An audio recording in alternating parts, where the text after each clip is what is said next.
What's up, YouTube? So on today's channel, I'm going to show you how to do the takeoff for the socket weld T.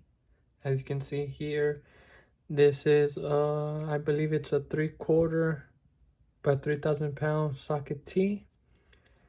And what you want to do is you're going to want to measure the face, that's right here, to the middle, or from this face to the middle, or this face to the middle.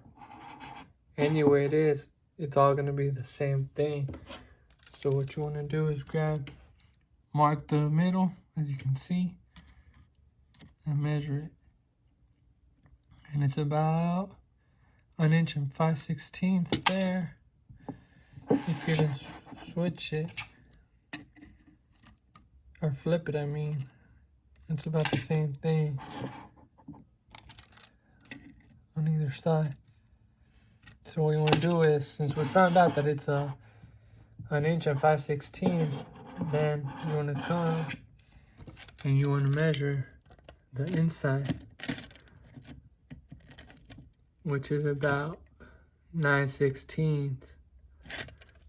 And all you do is you subtract the 5/16 minus the 9/16, and that's your takeoff.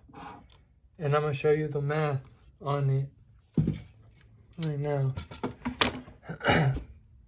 So we figured out it was a 3/4 3,000 pound socket T. I'm sorry, not 300. It's gonna be 3,000 pound socket.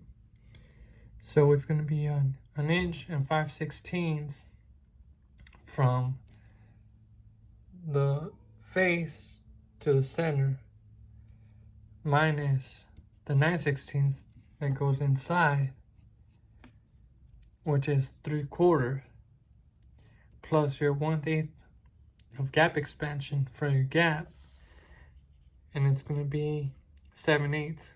So that is your takeoff. 7/8, that's your takeoff for the T, going center this way, center this way, and center that way. So anywhere you go, that's going to be your takeoff. And that's how you do your socket T takeoff.